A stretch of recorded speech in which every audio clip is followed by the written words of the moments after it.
So, good morning, friends. Today we'll start with our ethics, integrity, and aptitude. We'll continue with the lecture which we started, with the chapter which we started. It was regarding your attitude. We have seen that what are the content and structure of attitude, what does attitude constitute of, the thought, feeling, and behavior. T F A. Thought part, that is your cognitive dimension. Feeling part, affective dimension. Action part, behavioral dimension. We are not using these terms, cognition, affect and all. These are technical terms which is supposed to be used in the optional of psychology. As far as the chapters of ethics, integrity and aptitude are concerned, here we are supposed to simplify our language in order to ensure that it is easier for the examiner to read our scripts, in order to ensure that we don't give a sense to the examiner that we belong to a particular discipline. Always keep that in mind. The simpler the language, the more marks you will get. Your understanding, if it is simple, if it is straight, it is better. And if you are thinking about anything in a complex manner and you are using complex language, mind it, you are not going to get marks even if it is in optional. So, we will continue with our attitude. Content we have understood. The structure, in which we saw that what is important is strength, direction and accessibility.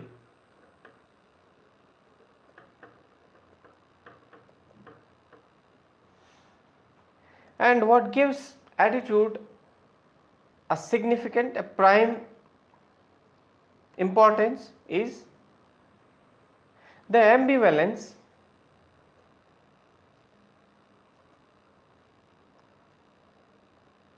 that is mixed feeling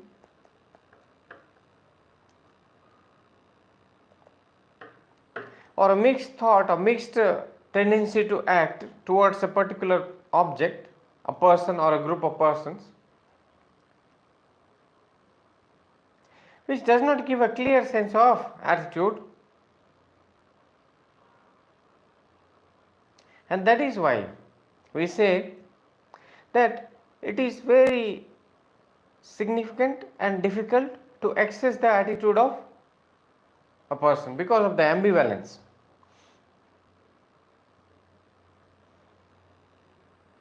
We have seen that if you look at the thought dimension, the feeling dimension, thought and feeling, they may be aligned. Your thought towards Chinese people may be that they are the responsible for lot many problems in our society. They are responsible for lot many issues in our health because of the coronavirus. There was a theory, conspiracy theory, that coronavirus emerged from Chinese domains. You have a negative emotion towards them, your feeling is negative. But if you look at the tendency to act against them, there may or may not be action against them. There may be inaction. You may not show your negative attitude overtly.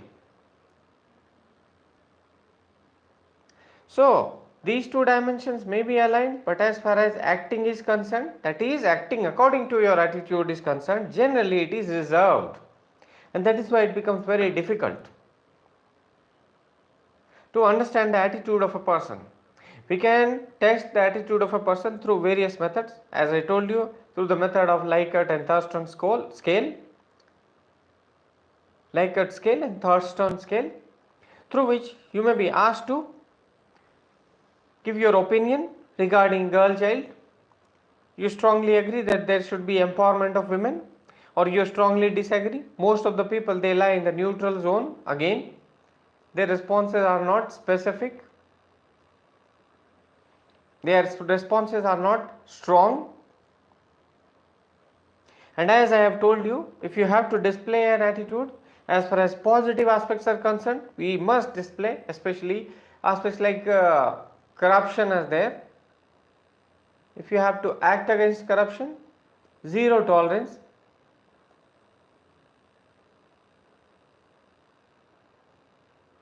Is the way out. That is strong attitude. Or you have to show a strong attitude towards patriotism. Yes, for patriotism you will show a highly positive emotion, a highly positive direction, a highly positive thinking. Your thought, action and belief all are thought, feeling and action all are aligned strongly towards the patriotism. That is valid.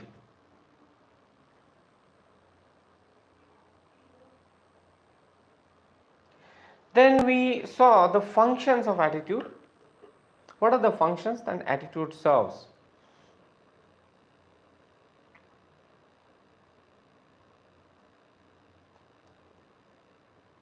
First and foremost, one, to defend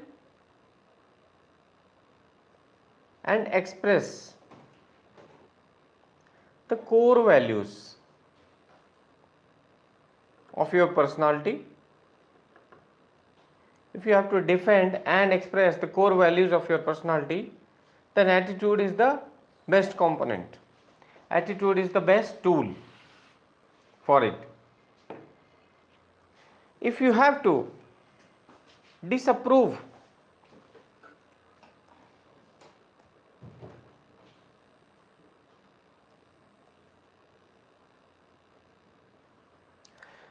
the values which are against your core principles, disapprove, the competence provided to you to disapprove the display of values which you don't like is given to you through attitude. Disapprove the values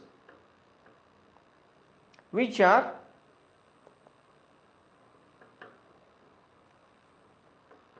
antagonistic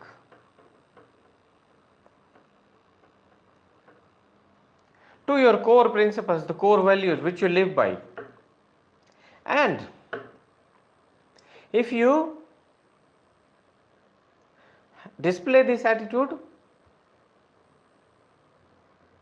which strengthens your core values, where you can act against the values which are against your core values, it further strengthens your moral ethical conduct. And that is why one of the important functions of attitude is to ensure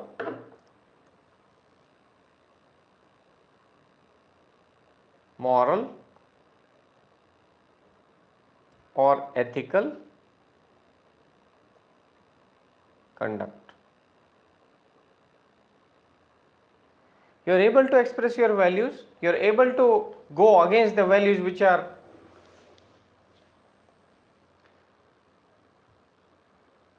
opposite to your core principles, core values of your personality.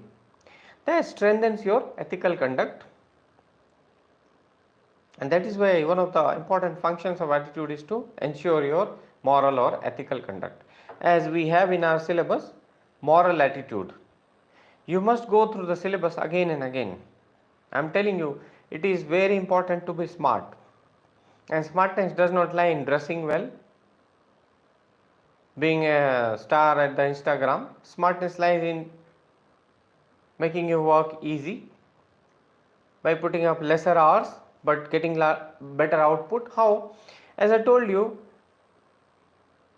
if you go through the syllabus and you memorize the syllabus, each and every topic in the syllabus, whatever information you absorb will be organized in the form of the topics of the syllabus. So when you are going to write the examination, or when you are attending your classes, when you are reading something, you will be able to organize all the information in these form of topics. So when the question is asked in the examination, it will be easily coming out of you. So easy. But the thing is, where does it where the problem lies? Firstly, it is not easy to memorize the syllabus. Of course, Muhammad Ali, one of the greatest boxers of India, told that I did not like the training, but I had to go through the training, I had to do, and I did it.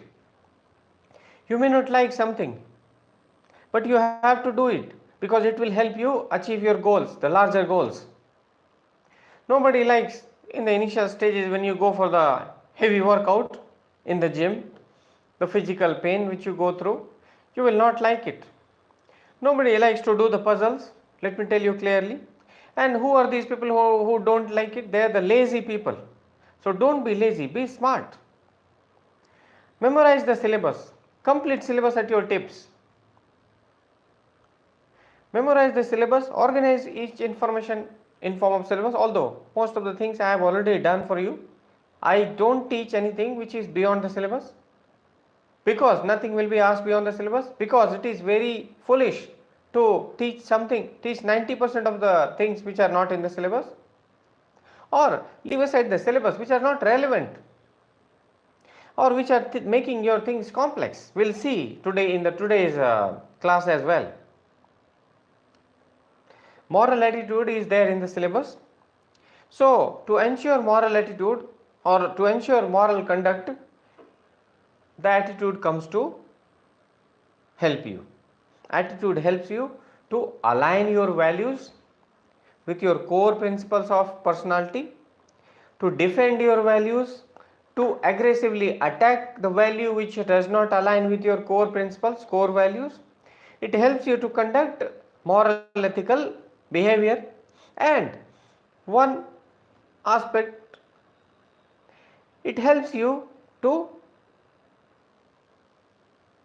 ensure social influence,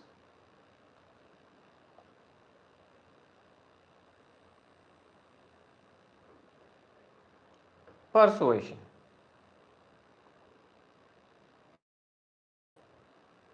Now again, this is also mentioned specifically in the syllabus as a topic. But when we are reading the functions of attitude, we see that one of the functions of attitude itself is social influence and persuasion. What is social influence? When you change your attitude because you are interacting with others, as I told you, your attitude, value, everything is shaped by interaction with the parents in the initial years of your formative years, then your teachers, then your peer group.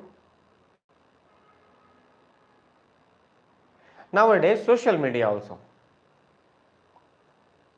We have more peer groups or more of people, anonymous friends on social media than in real life, and that is causing a lots of problem actually. But anyway, that is the reality. So you shape your attitude being influenced by these actors. And who are these people? Social actors. They tell you, your parents, everybody watching, every now and then watching news, and the news channels displaying only one person's speech.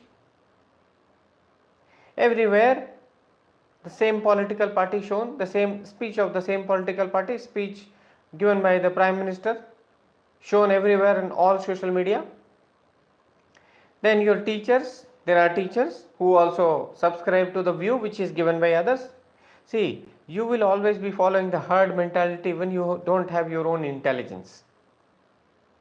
If everybody is falling in a ditch, will you also go and fall in the ditch? If everybody is reading voluminous material given by a particular institute, then you will also fall in that ditch and read all the material, whether it is useful or not. You will not apply your mind. You are students, you have that. So there was a loss of connection.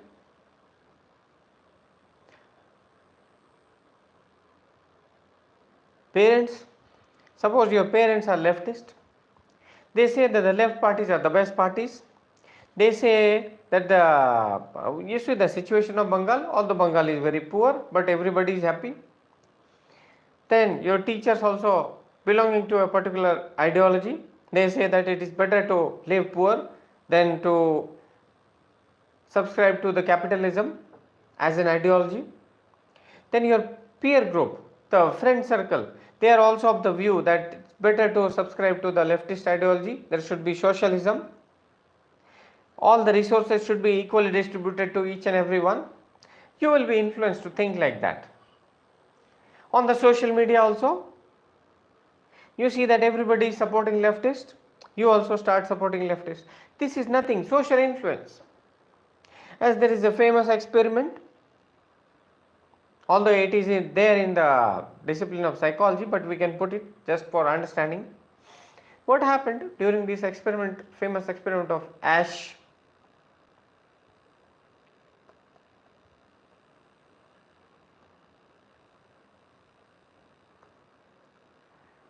A group of people were sitting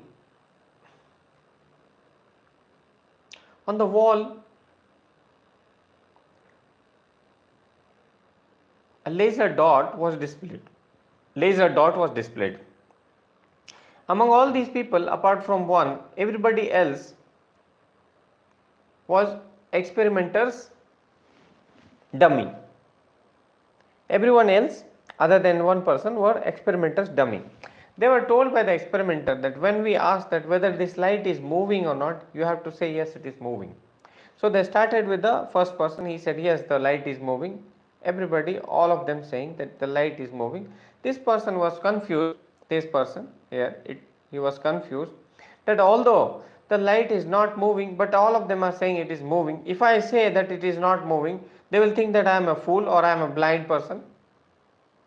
It is better to agree with them than to unnecessarily create a controversy. It depends upon the individual, I am saying. There are people who are suggestible.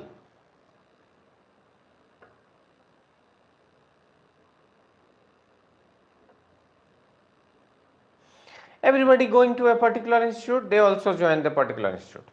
Everybody reading psychology from particular institute, they also go and study, not seeing whether it is useful or not. The suggestible people have very less self-esteem. They don't believe in their own capability. So what is happening here? Social influence. If everybody else is doing, you will also be doing it. Herd mentality. Your attitudes help you in this. It may help you in positive and negative both manner. How should you use it? Social influence. You are a person who believes in women empowerment. You believe that the girl child should get better opportunities. A girl child should get better opportunities of education, of empowerment, of decision making, of inheritance of property. This is your core belief. You are the district magistrate of a district. You display this attitude to your subordinates by not only talking but walking, by supporting all the initiatives of Government of India like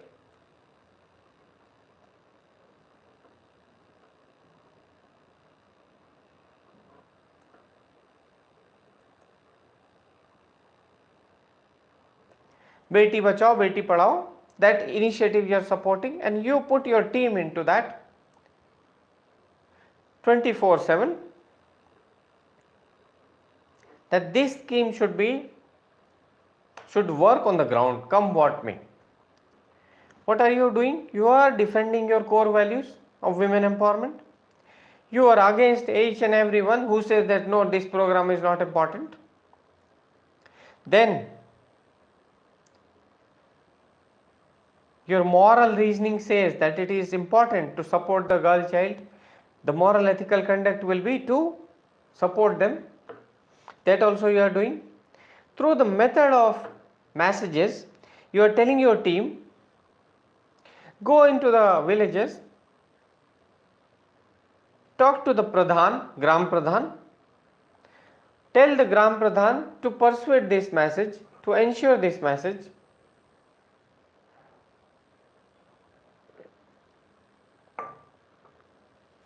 Tell the Gram Pradhan that this message gets spread among all the Panchayat members. So the Panchayat members, they listen to Gram Pradhan, they have huge respect for the Gram Pradhan. They start behaving in a manner as told by Beti Bachao Beti Padhao program. They are supporting their girl child to go to school. They are giving them much more attention as they were giving earlier, as compared to what they were giving earlier. By seeing this happening in the surroundings,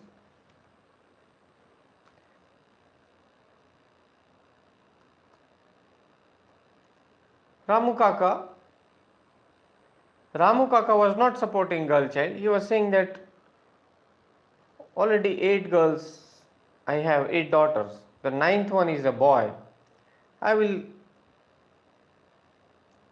give all the money, all the support to this 9th boy.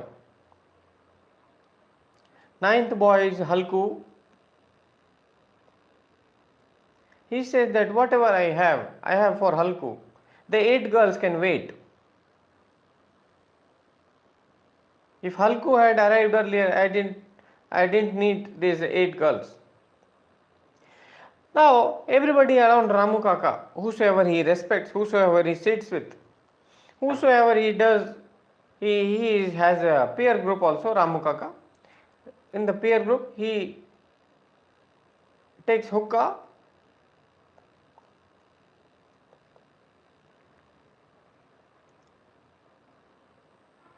He smokes hookah with this peer group. In the peer group, everybody is saying, no, girl child is important. It is important to empower women. Every now and then they are giving this example. Now Ramu Kaka is having lots of dissonance. What am I doing? Am I a human being or not? Everybody else is saying that we should support girl child. Now he gets persuaded. He changes his attitude. Especially in the group,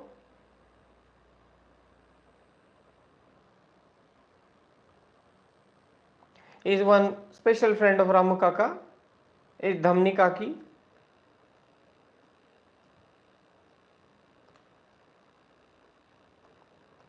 Dhamni Kaki is also saying to Ramu Kaka, why are you doing this? Why not supporting girl child?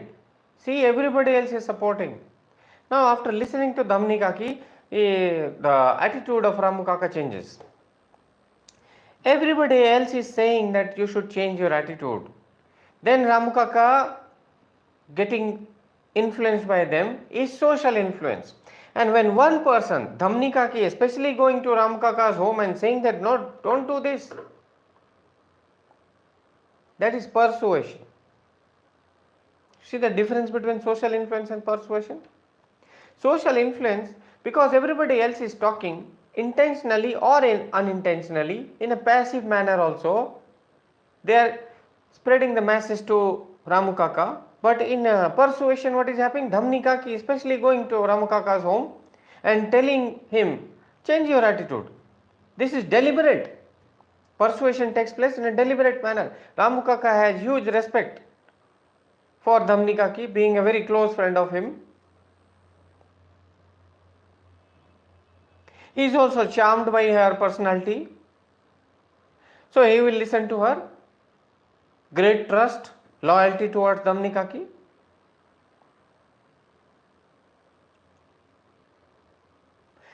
Ramu Kaka gets persuaded. Persuasion takes place when one single person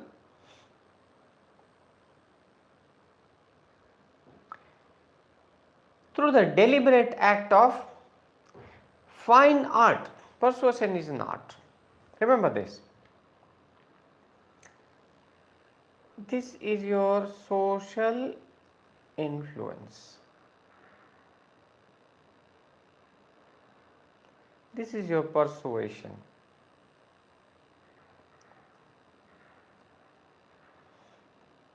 Not that UPSC will ask what is the difference between social influence and persuasion. No. Remember, the questions of ethics, integrity and aptitude are actually going into a different level, a different zone, and so are the questions of other papers as well, where you are supposed to understand the applicability, understand the conceptual dimensions and apply it as much as you can in your real life. So social influence, what is happening? It's a process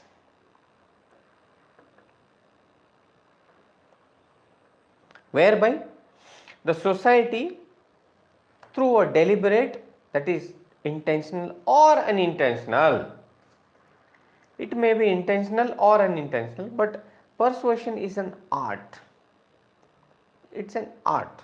It's not a process, it's an art. It is intentional.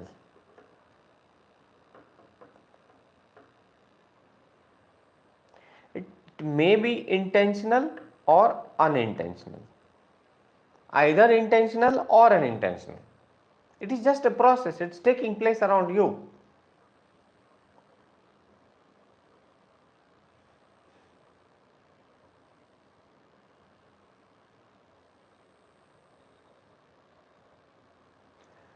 Social influence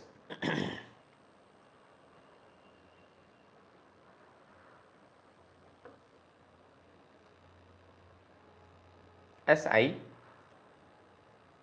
persuasion, social influence, does not depend upon any particular technique.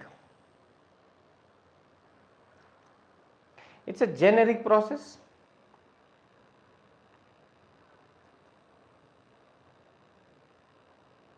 But persuasion is led by a technique. It's an art. There is art and science of persuasion. You have seen your people who are salesmen, salespeople. What will they do?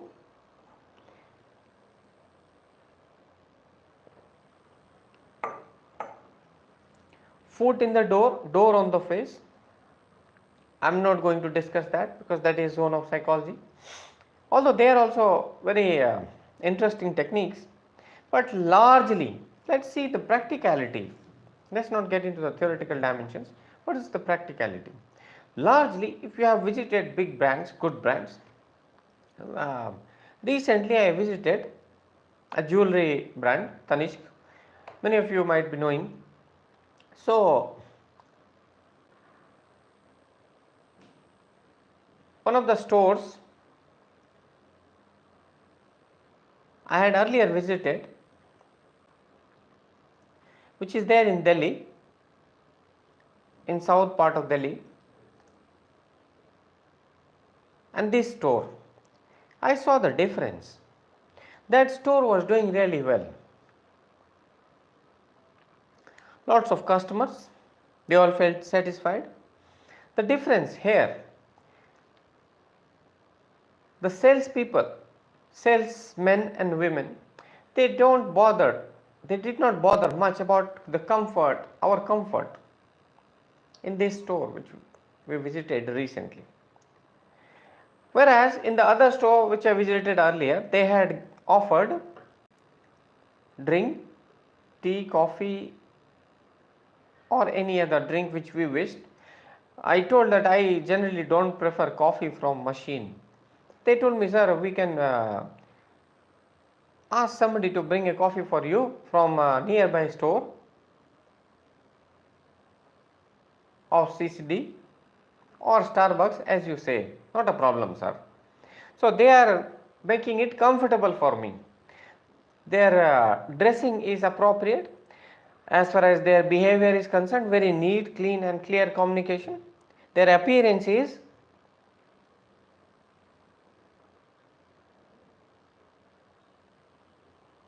quite good.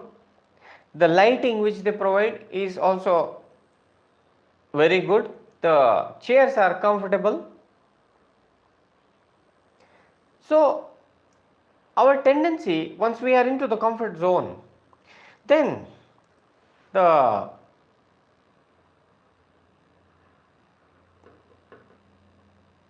after getting us into the comfort zone, then the salespeople will use the techniques of logic, the techniques of emotion, logic, emotion,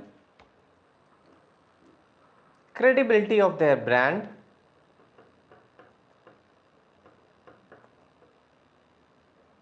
logic that see, if you see this jewelry from other stores, they are having high making charges, and in that making charges they are not giving any discount, we are giving discount on the making charges. Now jewelry costs you 1.5 lakh rupees, the making charge itself is 15,000 plus 18,000. So what you do, if they are giving an offer, because the gold will remain gold, in the making charges they are giving an offer, some discount, you will tend to buy that, going by the logic. They will appeal to the emotion, sir, we know that your birthday is on that particular day, so please buy something for yourself or your spouse. Emotion. You are carrying a child, they will say you can buy this jewelry for her.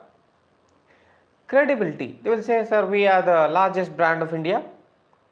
As far as jewelry is concerned, our jewelry is really pure, authentic.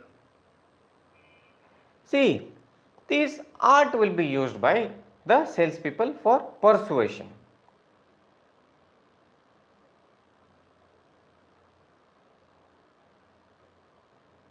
Or foot in the door, door on the face. What is foot in the door? Nothing. The way it is told, it is not so complex. This is your door. You put a foot here, the door starts opening, and gradually it will open fully. So you are bargaining with bargaining is one of the best techniques one should learn. See, the most complex technique to learn in this world is how to sell. Once you have understood how to sell, you have understood everything in life.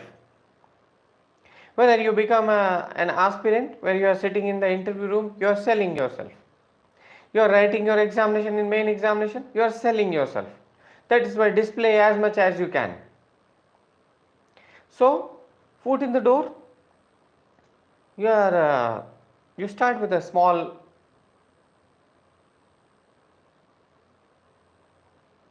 offer from your side. Somebody says the price is 1000, you say no, 100. Then keep raising it and you reach till 500. Or the price is 1000,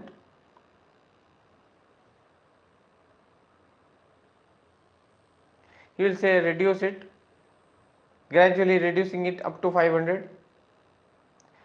You can either travel from 100 to 500 on your own, or the salesman reduces it to 500.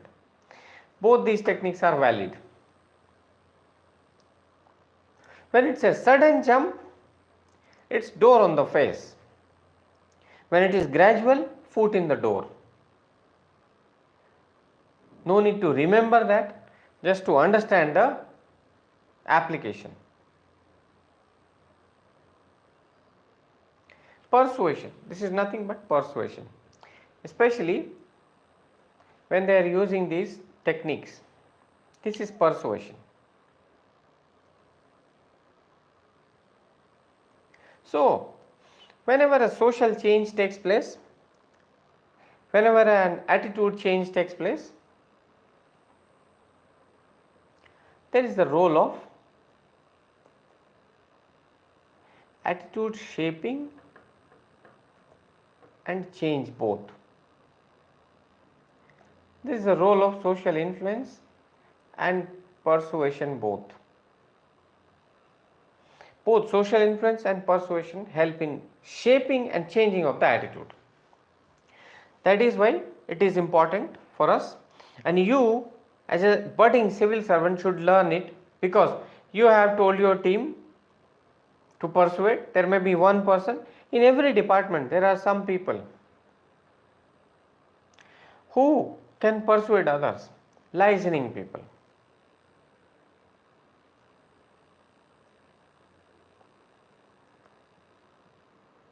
Listening officer.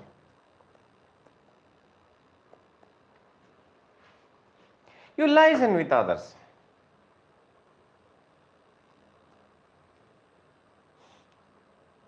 Because you know how to persuade people. You have a good network of people, you are able to persuade them, and you grow. Your organization also grows. These are the people who are soft spoken. These are the people who have ability to judge the human emotions in the right manner. They are emotionally very intelligent. That is why it is important that you understand emotional intelligence. If you have the emotional intelligence, you will be a good officer.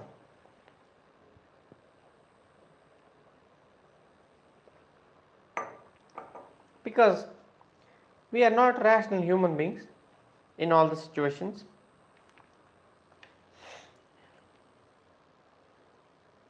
When it is a matter of our life and death, if there is some message, some slogan, if it's a matter of life and death, then we'll see each and every aspect of it, we'll process it completely, then we take intelligent decision. This is called central processing.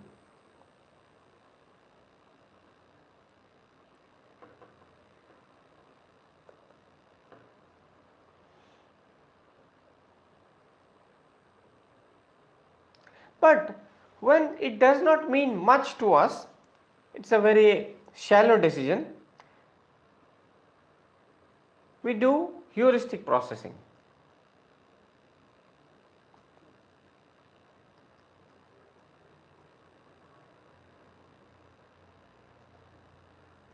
So in central processing, what is happening?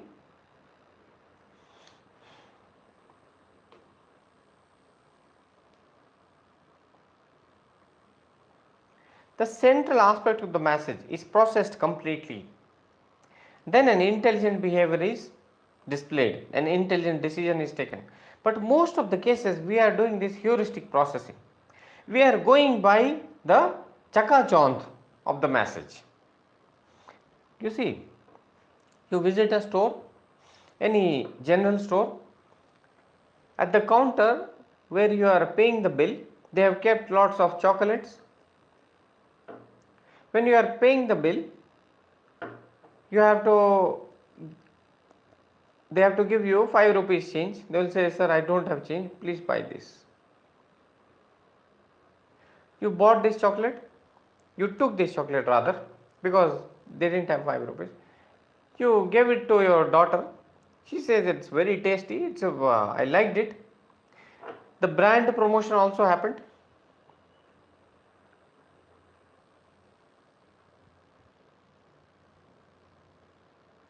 Now your daughter told that I had a very good chocolate today to your son. He also likes it. They tell this to other children. This way the brand promotion happened. Because here you are not doing any central processing. Just they have designed it in such a manner that the promotion will happen. Because you are not looking much into, otherwise you would have said no, it is 5 rupees, it's very important. I am not going to pay for this toffee. Either you pay me the change or we can give you back an item from our products which we have bought.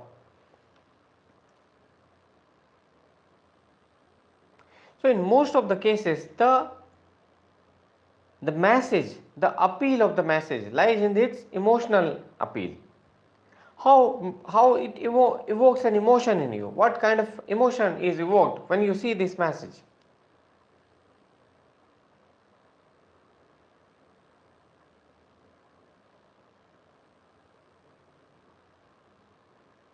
See, the brands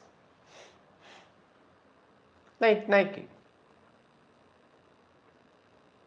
they have a message, just do it.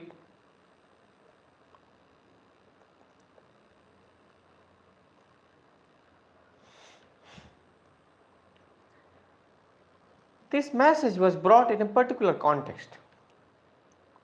Their the context behind this message was, they are trying to say that whether you think you are capable of doing it or not,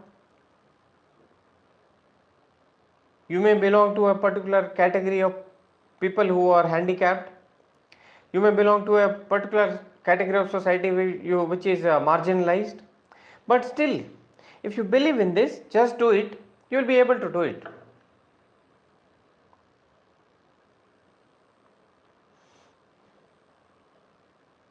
So Nike wants to empower people. This is the message of empowerment.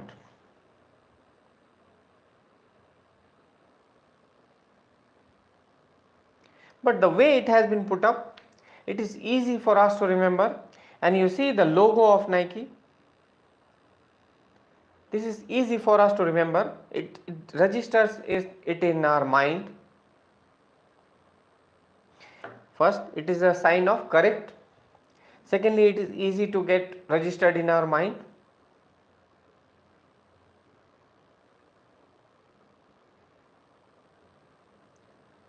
So, your attitude helps you to shape all these messages, to help you persuade people, to help you ensure social influence. Because you are a leader, you will have to do this, and that is why this has been kept in the syllabus. Because tomorrow you will be designing or you will be in the policy formulation team of the government of India. You know these techniques, you will utilize it. There are doctors who did wonderful, those who became district magistrate. They were doctors, they knew how to respond to an health epidemic like corona. So they utilized their expertise of being a doctor. There are engineers like Shubhra Saxena. She is a BTech from IIT Roorkee. She used all her knowledge to build an app to ensure that the messages by the government of UP spreads very fast. So these things which you are learning, you will be able to utilize. That's why they are being taught. We have covered the functions of attitude. We have understood the utility of attitude. And remember, as I told you earlier also, the way you think, you feel and act, if they are aligned, you will living actually not only the ethically, morally, psychologically the best life. It leads to psychological well-being. And when they all are aligned, it means your attitude is at the right place. There is no dissonance, no complexity, no ambivalence. It helps you display your core values, strengthen your moral ethical conduct. It makes you competent enough to fight against the values which does not go well with your core personality. It helps you in social persuasion, social influence and individualistic persuasion. Social influence and persuasion both. Now we will come to the relation of attitude with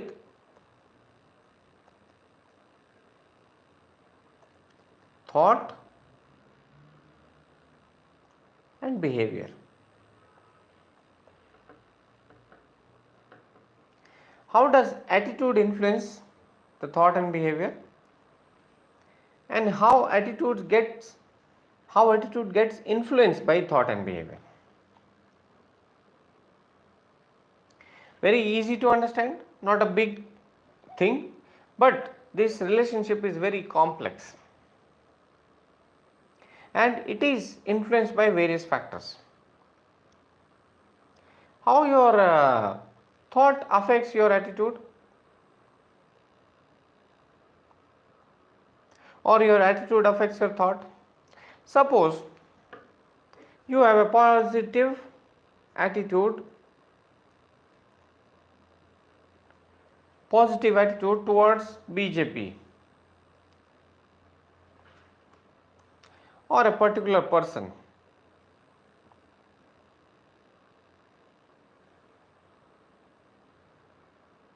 A group or a person. Whatever they say or whatever they do or whatever they have done till now, if you have positive attitude towards them, you will remember the positive things done by them. In your memory, the large part of the memory will be filled by the positive things they have done.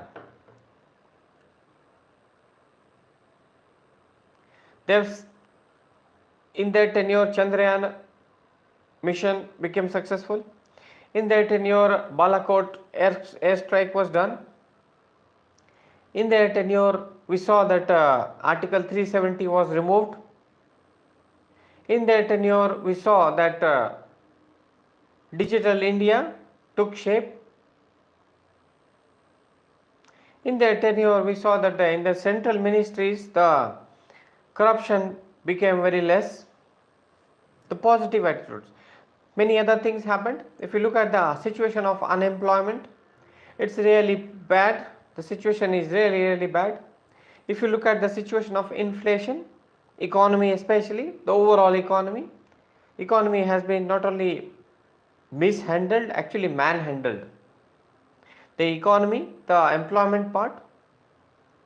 If you look at the society, it is completely polarized. But if you have a positive attitude towards BJP, you will always remember the positive aspects done by them. So your thought is influenced by your attitude. And how will you act then in the coming election? Action part. In the coming election, you will vote for BJP.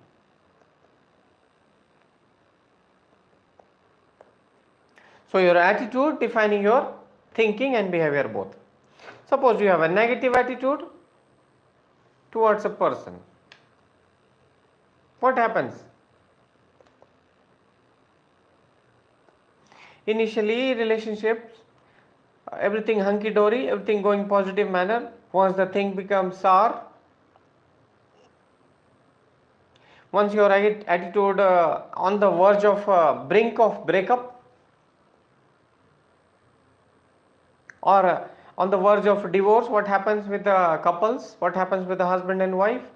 They start finding out deliberately also what all negative happened. Negative attitude.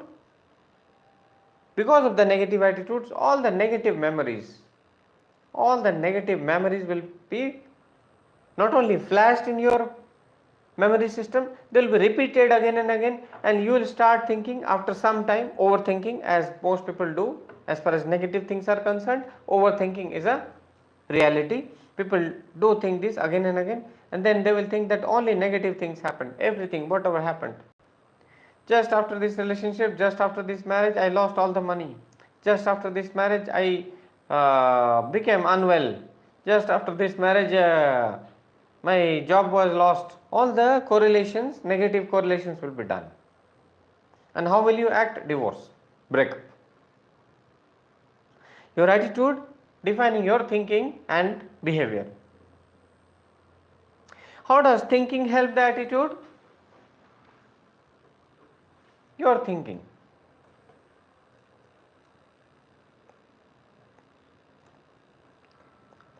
What do you think about yourself?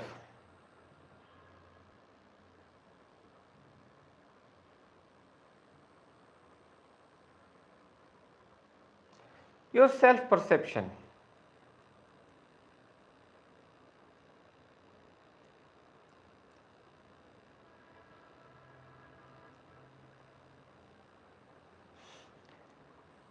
Your perception about yourself.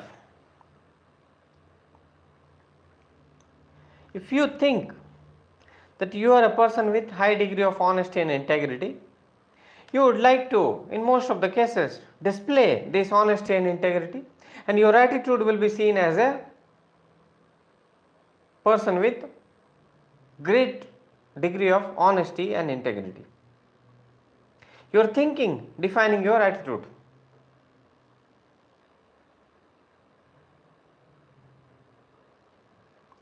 How does behavior affect your attitude? You see that whenever a certain person or a group of person, suppose people from northeast are there, especially there is one person, Sanmukha. When Sanmukha is there, you start behaving very positively. Your behavior is positive. You are happy. You start working hard. You start displaying a very positive behavior towards life.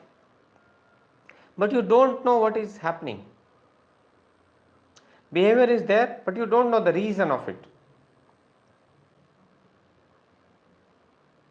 After some times, when there is consistency in this behavior, you realize that there is something other than mere display of good behavior when Sanmukha is there. You start understanding that you have a positive attitude, affectionate attitude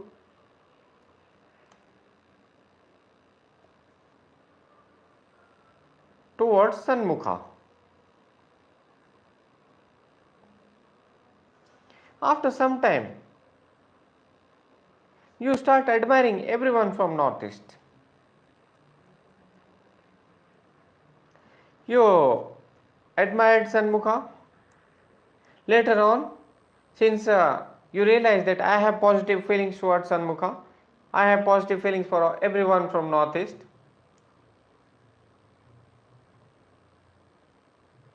So your whole attitude are defined by the behavior itself. Behavior shaping your attitude. Behavior led to thinking. Your behavior affected the thinking, and then it defined your attitude.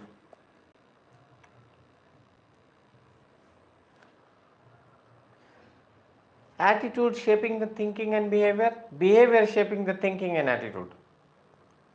This is the dynamics.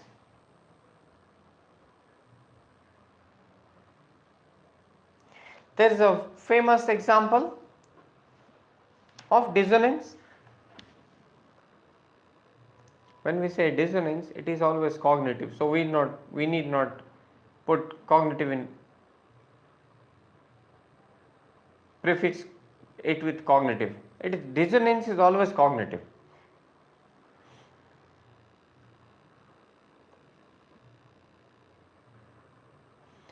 What is the dissonance? You know that smoking is bad for health, but you are a chain smoker.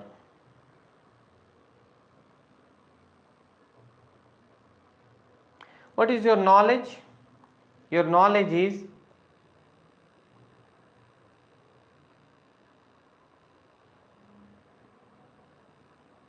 smoking is bad.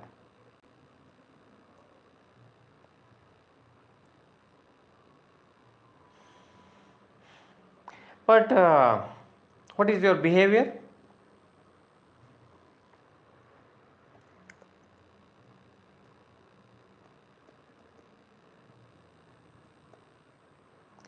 Chain smoker. You smoke one cigarette after another. So you are thinking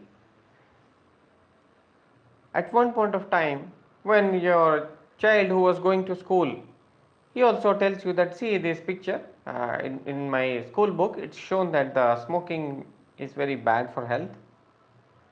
What do you say? You as a father will think, what kind of values I am giving to my child? What am I doing? I know that smoking is going to kill me. How will I be able to be with my child? My life will be short.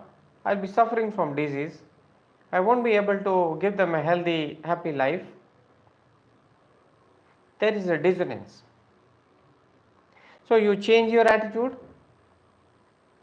That is, now you have a negative attitude towards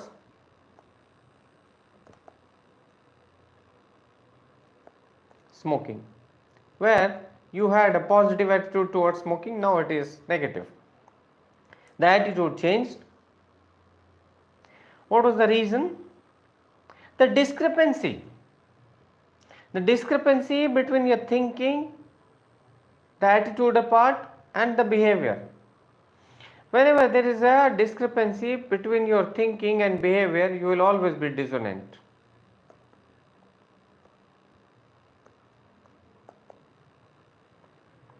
We as human beings are born with the empathetic and compassionate tendencies towards each and every human being, towards even other living and even non-living human beings.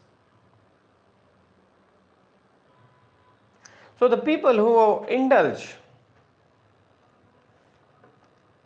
in corruption and immoral activities, they have huge amount of dissonance prevalent in their life.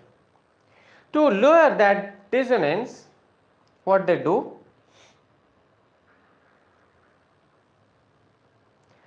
To lower that dissonance,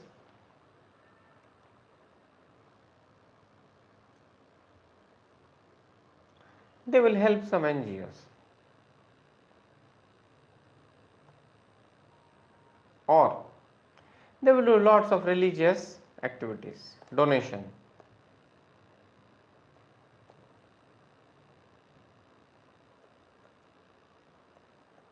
They will donate to reduce that dissonance. Nothing else is happening. You will find people who are very corrupt to the core, but they are involved in lots of religious pursuits. You will think this is very strange that this person is so spiritual, but still indulging in corruption. Actually, what is happening? This person is not spiritual at all. This person is actually highly corrupt, and to reduce the dissonance which is a consequence of such corruption, they do donation. They do charity in order to lower their dissonance. There is no other spiritual pursuit there.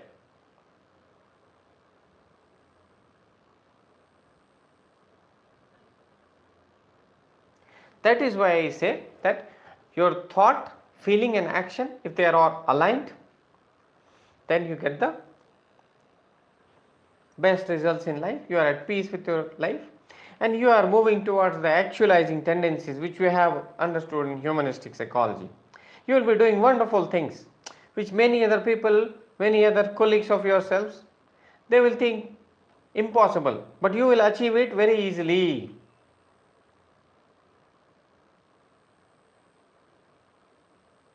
But it is not so easy. The relationship between thought, attitude and behavior is not so simple. It's a complex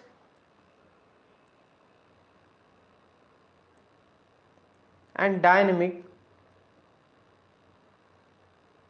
process. It's a complex process, dynamic process. And how they are, which factors affect them? The factors within the person, within your personality.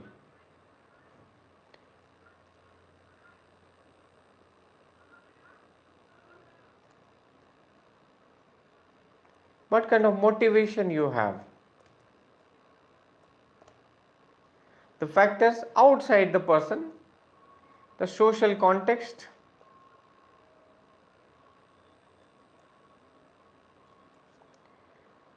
these are the intervening factors. The personality you have, there are people who have a personality who display integrity, the people with high degree of integrity, zero tolerance for corruption. If you look at them, they are not corrupt in their personal life, neither corrupt in their public life. So in their case, it's all well aligned. But there are people who preach integrity, but they are very morally corrupt in their personal life, in their professional life. So in their case, the relationship between thought, attitude and behavior is very complex. It's not straight.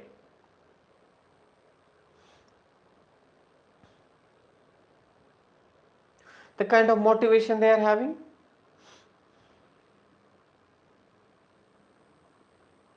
Have you heard of this?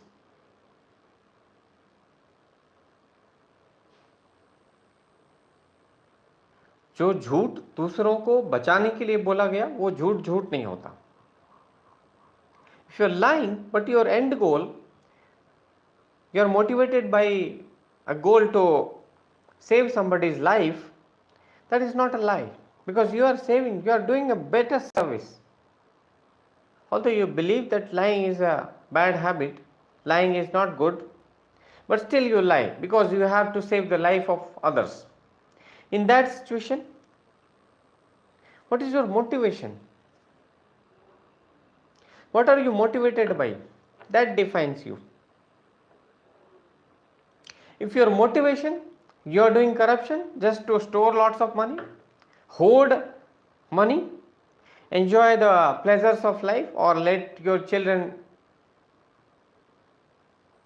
enjoy the pleasures of life, but by doing corruption, you are not worried about the means, but you are worried about the end goal only.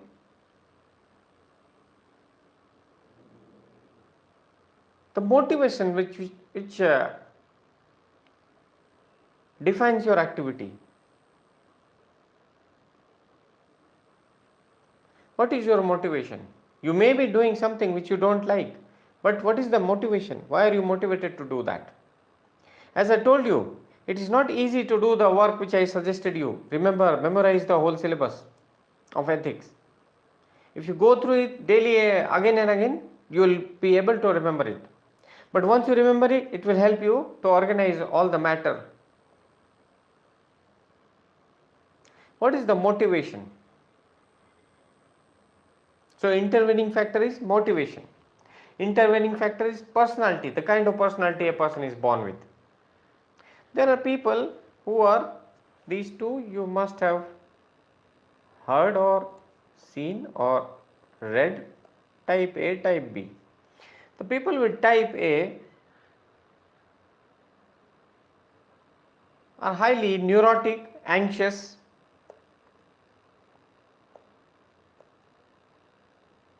they are perfectionist.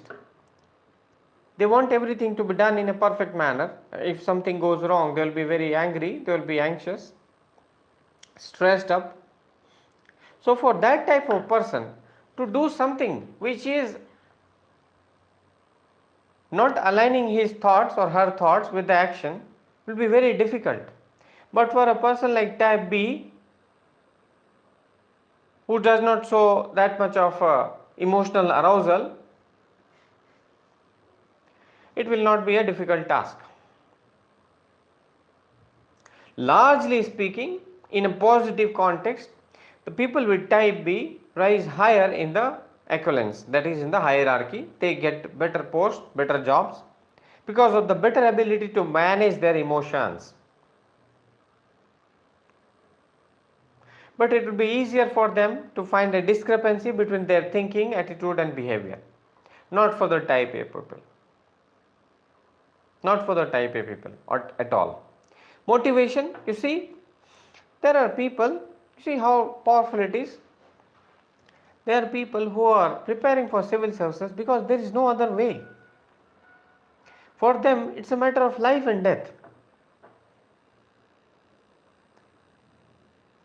Although nobody should do this, just giving you an example. It's an examination. The real goal in life is to become a good human being at the end of the day. To become successful, it is important to be happy. Your end goal should be to be happy. That's it. If you achieve your success through your fair means, through your hard work, integrity, and you become a person of eminence, exemplary person, that will justify your struggles.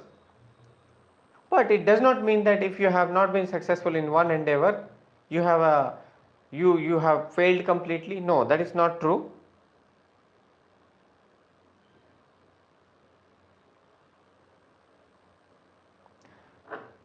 People who make it a matter of life and death,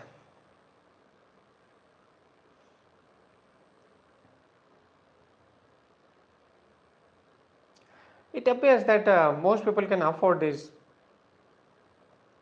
coachings, or nowadays it has become, many platforms are providing coaching at a very cheap price. But even that small amount,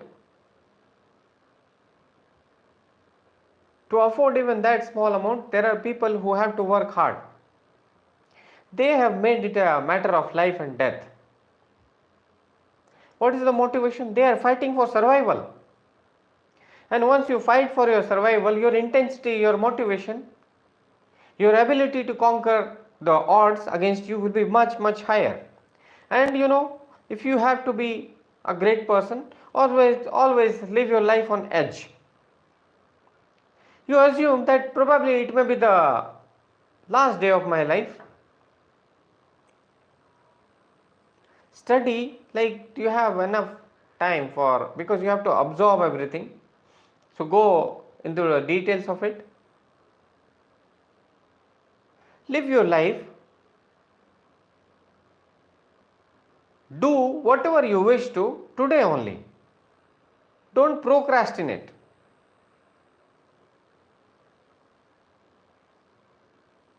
So the motivations behind, because as Simon Sinek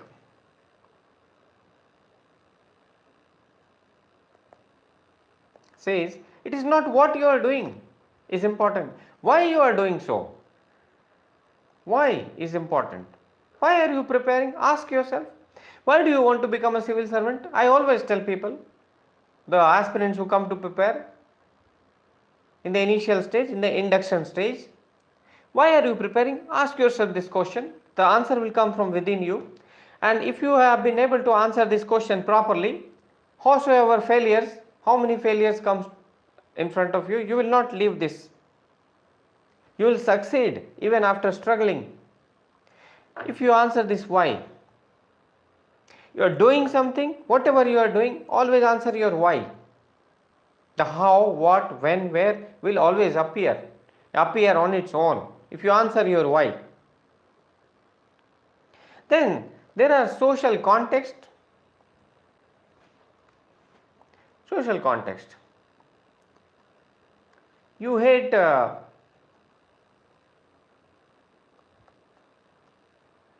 Verma like anything. But Mr. Verma is there in a social gathering. Your boss, Chief Secretary of the state, has asked all the officers to gather in an informal party. Mr. Verma is also there. You are also in the party. You hate Mr. Verma because of the immoral conduct and the corrupt nature he has. But you shake hands with him. Don't say anything ugly. Don't display any arrogant behavior against Mr. Verma, because this is the social gathering. In this gathering, you cannot scold Mr. Verma. You may take him aside and then scold him, giving him a mouthful of whatever you wish to. That is your wish, but in the social gathering, you cannot display your attitude. So this thought, attitude and action, all these are having a complex dynamics, not so easy to explain. Thoughts influence attitude, attitude influence thoughts, they influence behavior, and the behavior itself influences your thinking and attitude both. Shape your attitude and thinking both. With the examples we have understood it.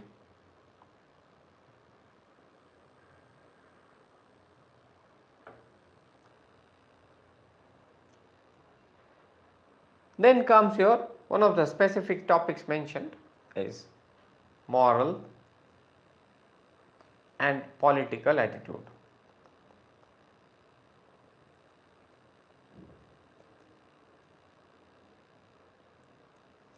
What is moral attitude?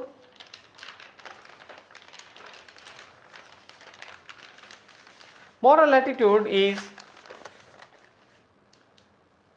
that part of the attitude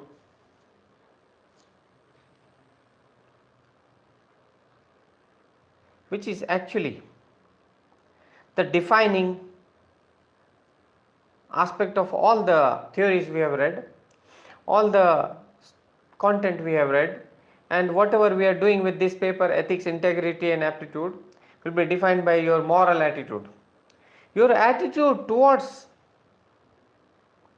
the question, should this be done or not? Is it ethical to do it or not? Is it moral to do it or not? Your attitude towards the universal questions, your attitude towards the universal questions of moral dilemma.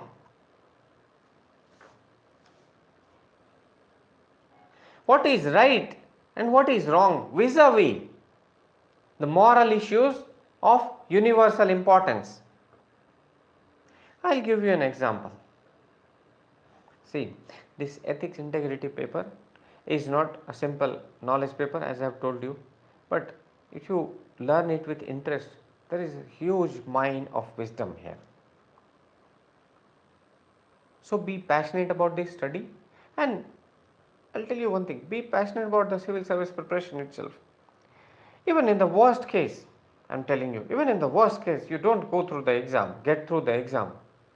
The hard work which you have put in, the kind of personality which will be shaped because of the sheer hard work which you have done, although God forbid that should not happen, but it will make you a person who is very different from the common people you see on the road, you see in the metro, you see in your airports, you see in your business launch, you see at any other place.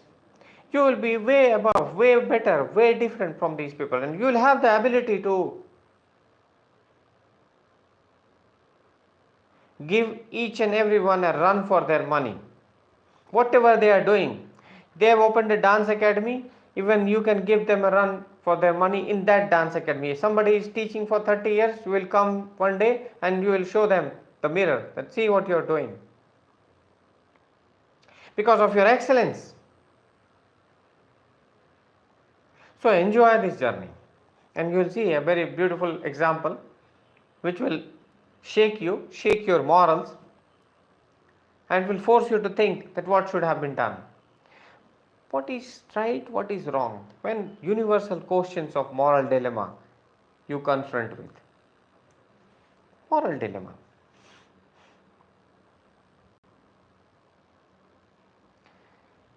I'm not sure whether you have seen the series that is called Kala Pani.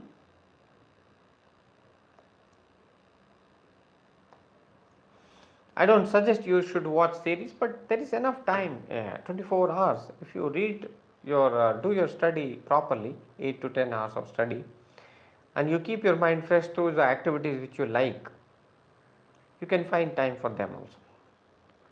A very interesting example is shown in that series by the LG Lieutenant Governor of Andaman and Nicobar. It is about the Andaman Nicobar issue, that this is a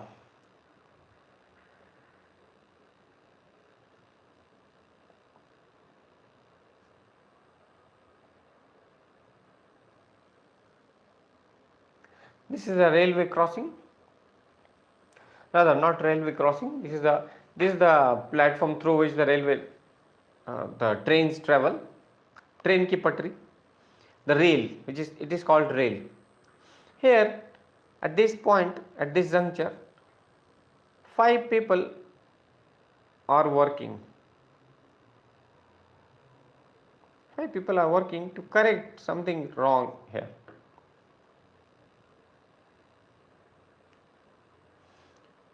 They are working to mend it, correct it.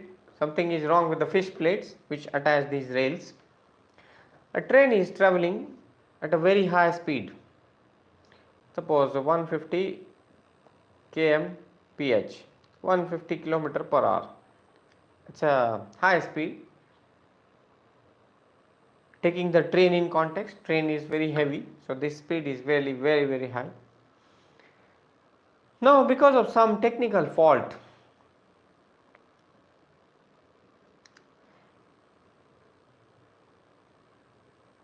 although there is red flag, the train cannot be stopped. You are the station master. You can see that happening, but you cannot stop it because of the technical fault. You are seeing that the 5 people will be killed. You have one option left with you. Here is the switch.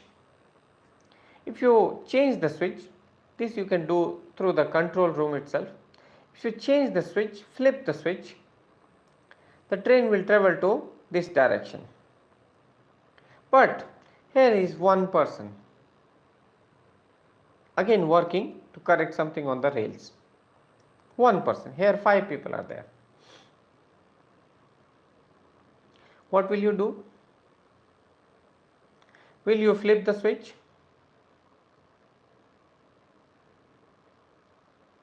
If you flip the switch, here one person will die. If you don't flip it, 5 people will die. If you don't flip the switch, you are allowing 5 people to die. An intelligent person will flip the switch and say that one person dying is better than 5 people dying. But now visualize this. This one person is none other than your own son.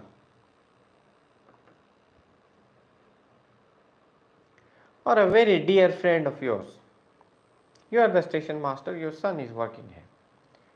Your very dear friend is working here, or your very dear friend's son is working here. Will you flip the switch even now?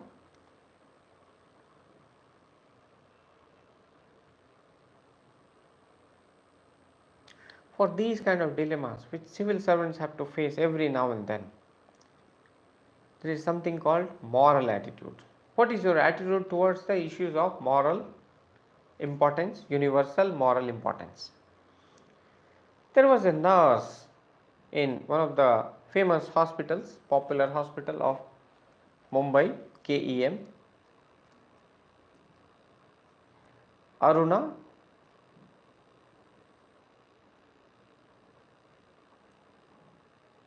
Schonberg. Aruna Schonberg.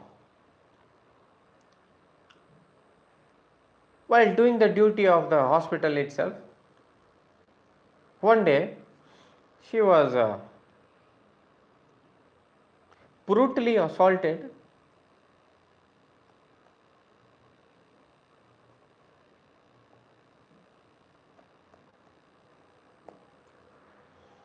by one of the staff of the hospital, which left her into coma.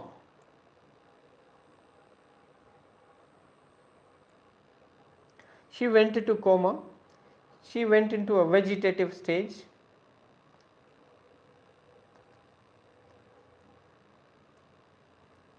Which means she was virtually dead, but her body was alive.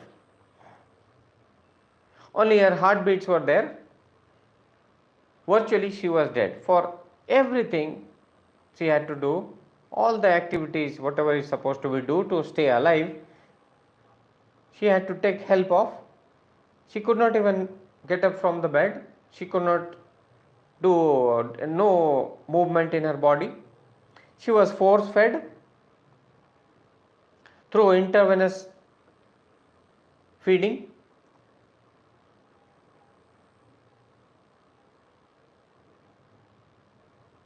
There was no meaning of her staying alive. She was in huge intense pain because of this situation of hers. Every day lots of medicines which had lots of side effects. Just to make her stay alive, it took 42 years. She stayed in that 42 years in this stage. In 2015 she died. But long before she died,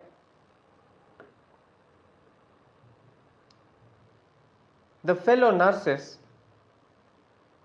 they had asked for a plea of euthanasia.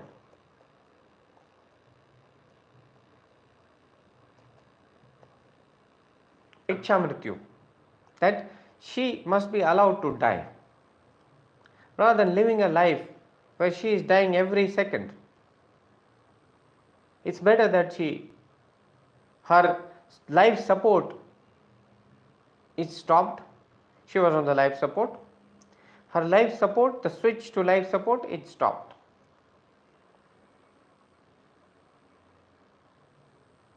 What should you have done? The answer to these questions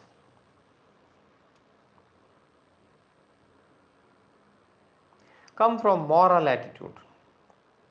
And out of all the sort of attitudes, everyone, especially those who are supposed to be in the leadership position, should have this moral attitude where they can differentiate between right and wrong through moral reasoning. What is the moral reasoning here? See, giving life and taking it is not a human being's duty. It is the duty of the God. It's in the hands of the God, a superpower, if we believe in that. Those who don't believe,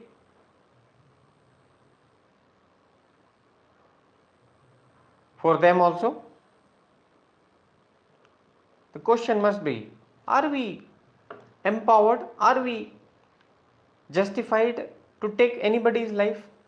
If we give anybody, a criminal, a punishment who takes others' lives, won't we become the criminals even when we stop the life support?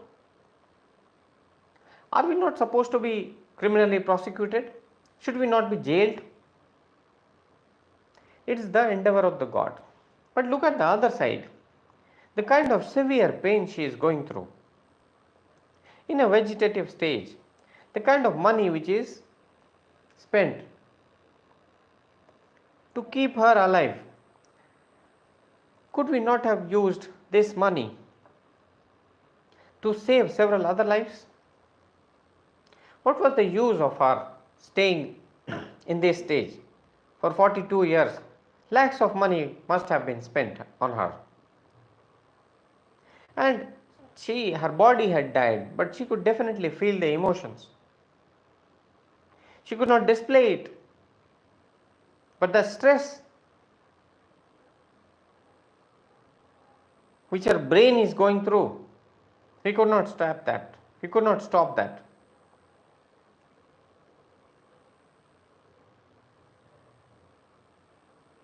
So what went wrong here?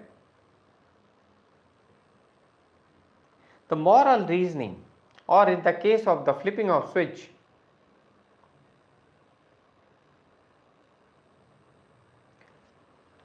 you should take the decision in a particular context.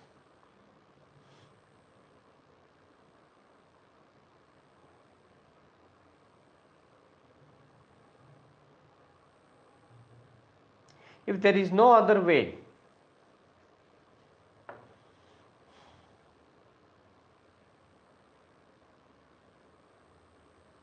if you take a decision going by the personal biases, you will flip the switch, you will not flip the switch, you will allow these 5 people to die.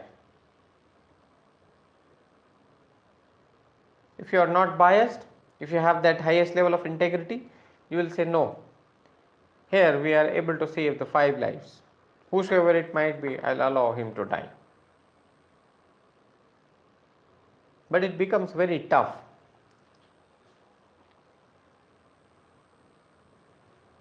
In the case of Aruna Schonbach, it's a general question of euthanasia. Should euthanasia be allowed?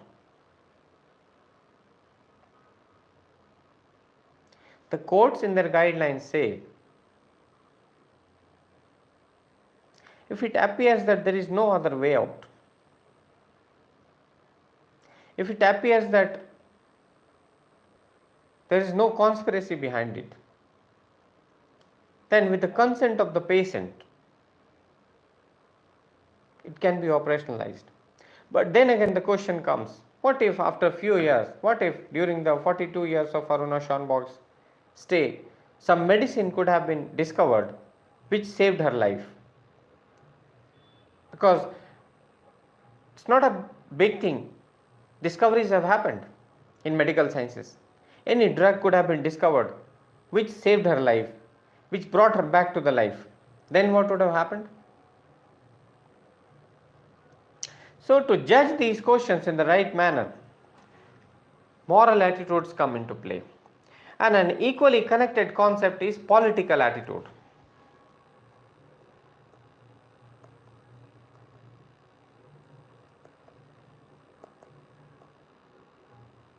Our attitude towards a political party, our attitude towards a political thinking, what political view we subscribe to, that is connected to the moral attitude. Our moral attitude shapes the political attitude. But then again, it is contextual, it is complex. What is the dynamics between moral attitude and political attitude? What should be the way out for such questions? When you are given a case study like this, what should be your take? These all things we'll see in the next class, which will be interesting class.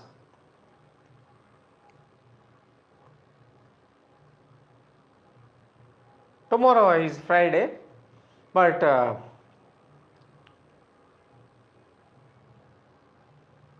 we'll keep the class of ethics tomorrow.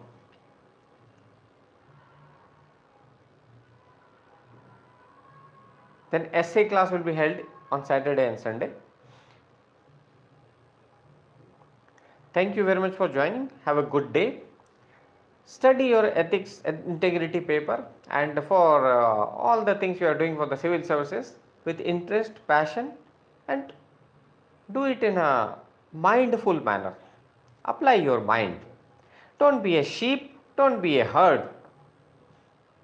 Don't be Pavlov's dog who is conditioned to think in a proper manner. Apply your mind. Thank you very much.